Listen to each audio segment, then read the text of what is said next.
Burgess here with Music Marketing TV. Today we are checking out the Grand Piano Suite by Nightfox Audio. Like their other instruments, they work off a series of layers. The layers have individual controls on them. You can bring them up individually and mix and match to create the patch that you want. There's a set of macros, arpeggiations, effects, and modulators. But I find with their instruments that often this is the page I'm on pretty much all the time.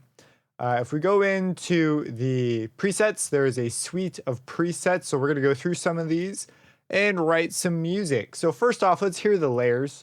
Let's get a vibe for what these sound like. The first set of presets is always the individual layers. And the very first preset's like a sort of a mishmash of everything. So let's go for the different layers. So we have a concert grand.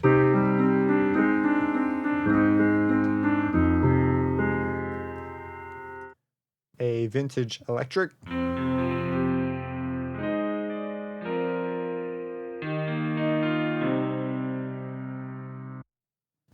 A DI.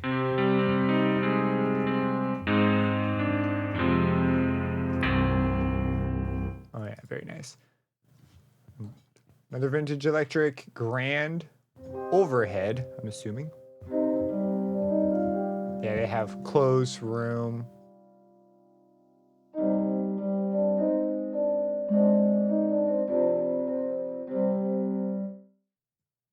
Upright grand.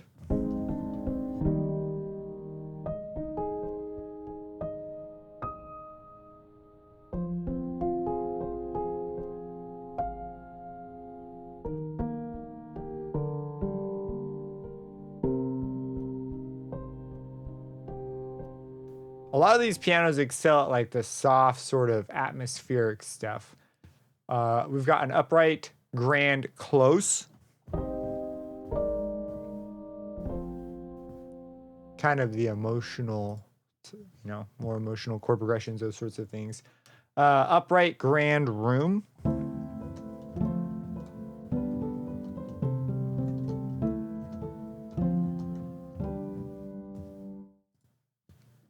Another set of overheads.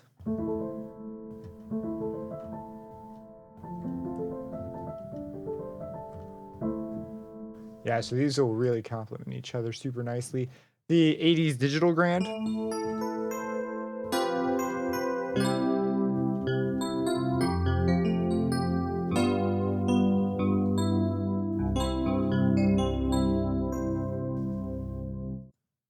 Ballroom verb.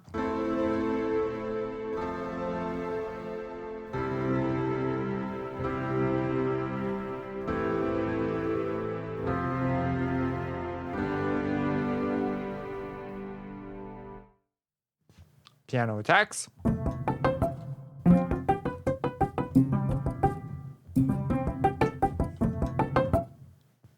of a thing. Textured.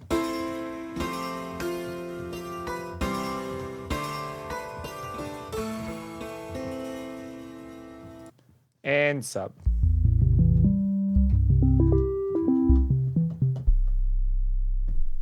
If you're not wearing headphones, they could support that. If you're listening over something that doesn't have sub, you ain't gonna hear that. So there we go. Those are the different layers. Let's write some music with them. Let's go through some of the presets as well. So let's go over to the keys preset. Makes kind of sense to do with this. You open and close preset library by clicking on the name up here. And you can favorite things and do some searches, some nice to haves.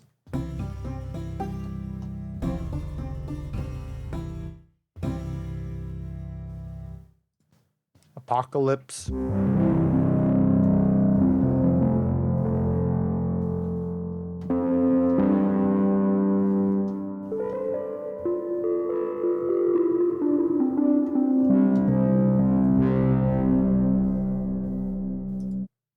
Bit of a drop off.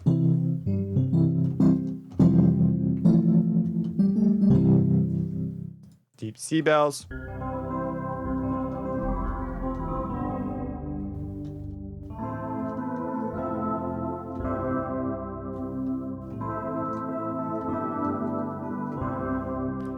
Gives me some Enya vibes. Dirty tape cassette.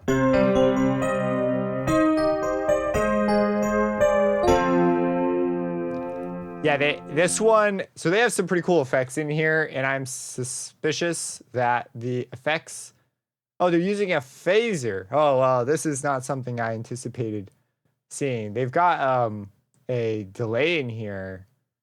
No, which one is it? Is it this one? No, there's one in here that's got, yeah, tape wow and tape speed, and it's the tape delay, of course. That can be pretty cool, but I guess they're going for the phaser on this one. Felt like felt. Oh yeah, we're gonna use this one.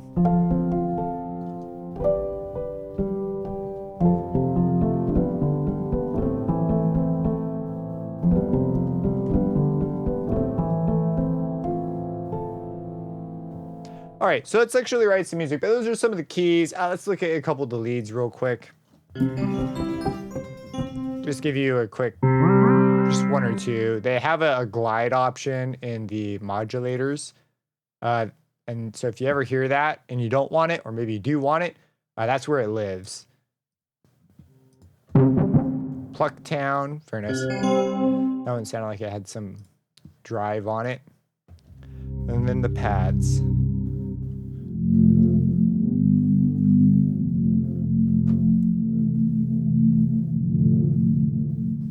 Subtly sweet swells.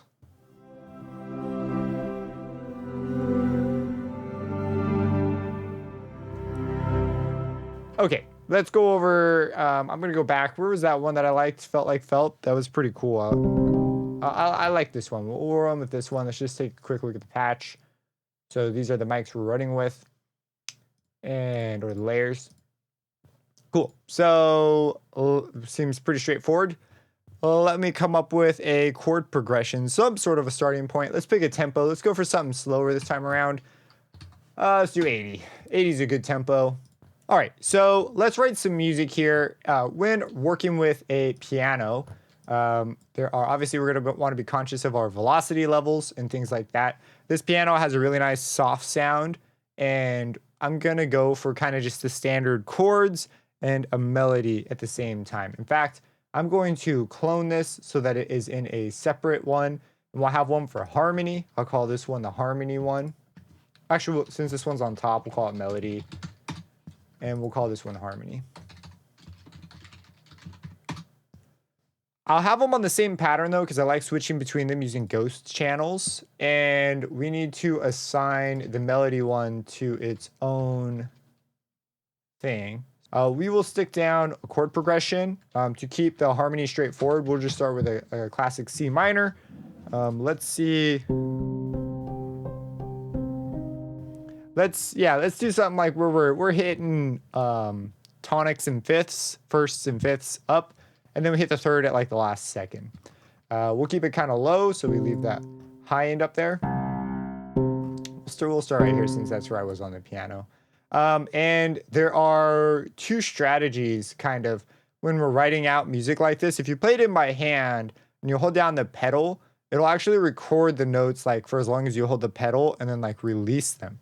But there's also a pedal CC that we can use that I like to use when I'm working with typed in notes. So we go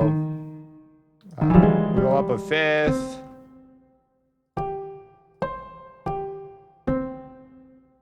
And then here we'll put in a surprise third. And we'll keep these softer. And I'm not going to worry too much about the timing. You can get all crazy with the timing too.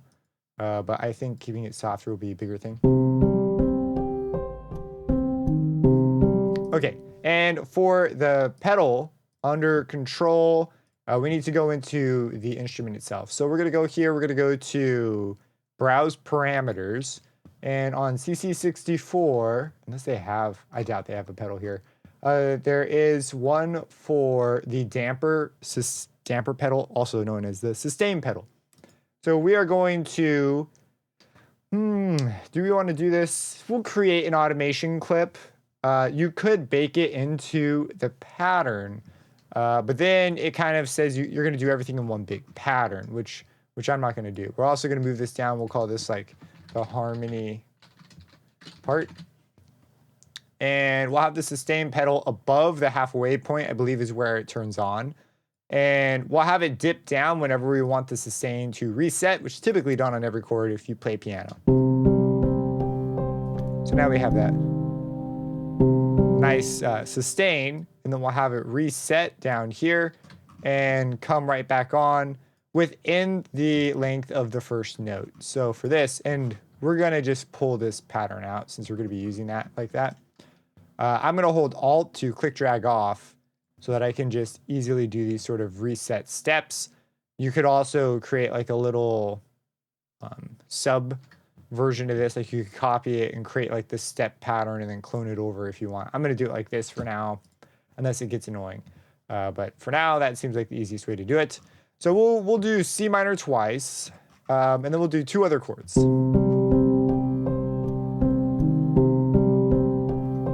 And then maybe we'll hang out at the top there for a second, and let's get a little more.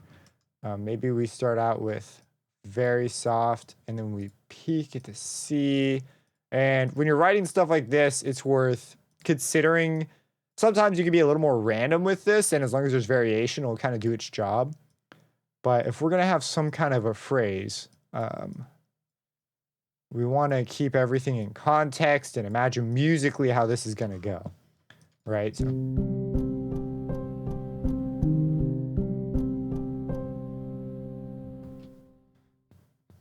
And then we will do two other chords. Let's go for a minor 4 chord. So C minor. We'll stick with the inversions, and we will hide the A. No, we won't hide the I. We want to hide the C if we're hiding thirds. But no. Yeah, the A is the third. I'm tripping here. Let's also, yeah, I've got C minor written in there. Alt T brings up the marker name, and we're going to put F minor here. And we're going to do an inversion thing. So we're going to go C, F, C, F, C, F, C, A, flat. Oh, and I just realized I tend to work in flat keys more often, so I switch the keys over to flat. It's like an option in the view thing, because they prefer sharps, and I am nearly always doing flats. So we'll do an F minor we'll go to G minor. We'll go to a 5 chord. Why not? G, and the B will be the hidden note. So we'll go to G, D, G, D, G, D, G, B. Whoops, that's not B. Where am I on the keyboard here? All right, let's see how this goes. And let's write in our chord here. Alt T, we'll do G minor. So all minor.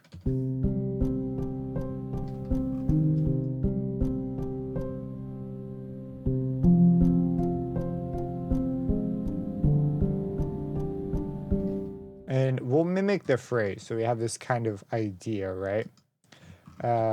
And oh man, we can do some cool things with the pads. So we'll do a similar dynamic motion. Maybe we'll have this be just a hair louder. And I want to look at the patch a little more, and maybe remove whatever layer has that clicking noise on it. Like that. So in this case, we leave the B out. So it's actually ambiguous if it's a G minor or not, which can sometimes be a cool thing. I think it actually works quite well for what we're doing.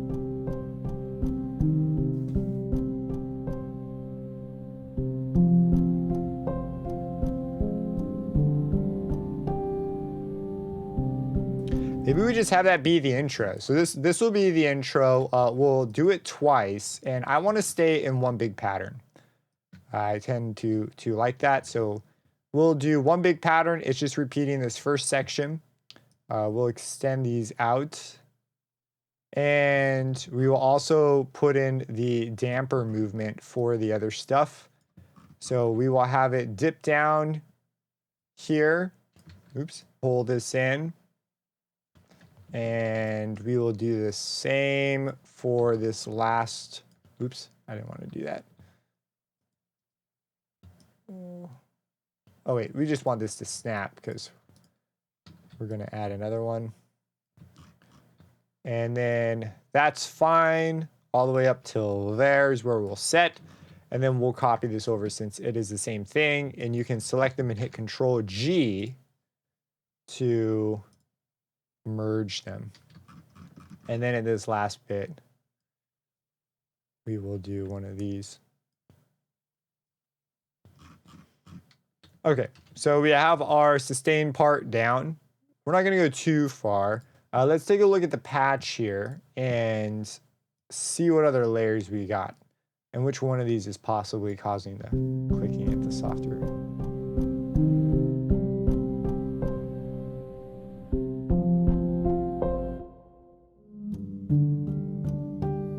Sounds like it might be the overheads. No, what is this? Room? Sounds like it might be the room. What if we did all overhead stuff? Oh yeah, go back.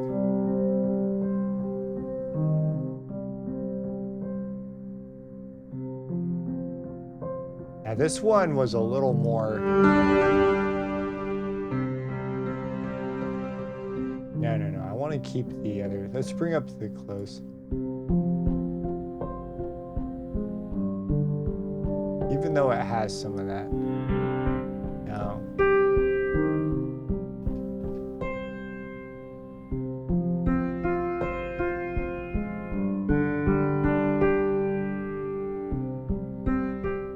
We're gonna take that out. Okay, I quite like that. Let's bring the verb up a bunch. We're gonna just drown it.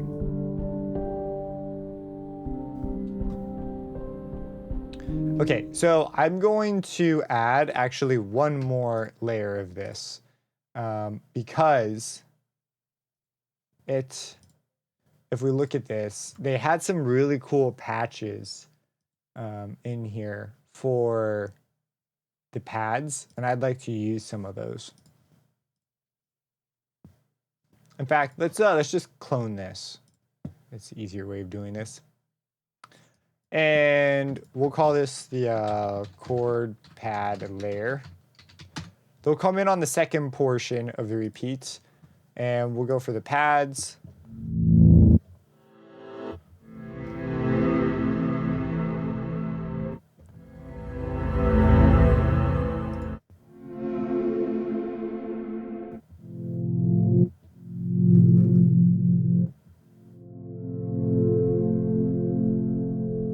Yes. Okay, we're gonna go for the beautifully cut off patch. And we'll write these in. Now here, I'm thinking we'll just have them in as a bit of a layer. Maybe we hint the third a little more in these. Do the inversions. These ones are pretty straightforward. Let's have the G be the lower note. We'll see if that works.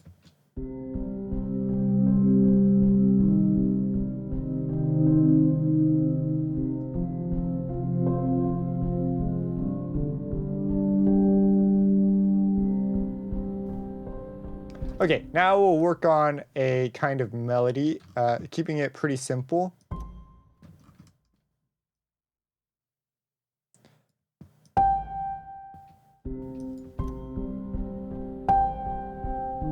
And for this, the melody, we're also just gonna pump the verb ton on this. And bring down the velocity on that note.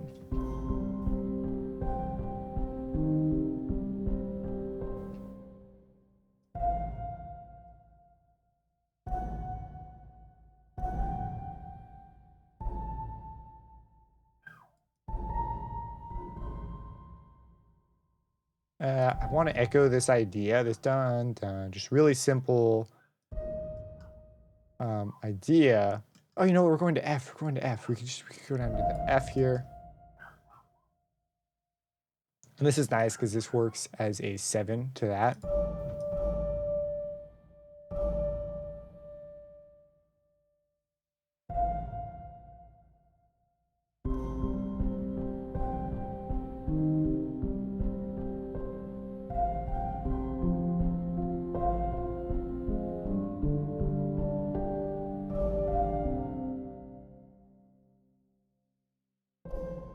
And what we'll do is we'll take this just an octave lower while the other parts come in, and they'll all sort of congeal in this one area.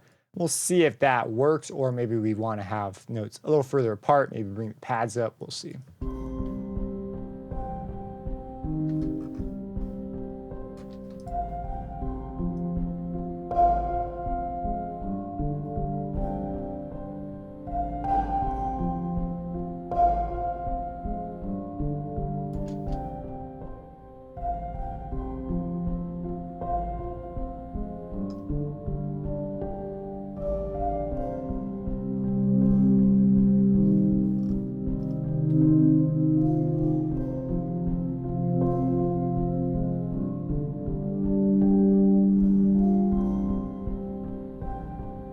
All right, so you can see sort of how quickly you can get working with this. These sorts of things, one patch tends to go a long way. Lots of great stuff for layers in here, though, especially on the individual pianos. If you already have a very strong piano sound and you want something to sort of complement it, these work fantastic as layers. Here is the whole thing.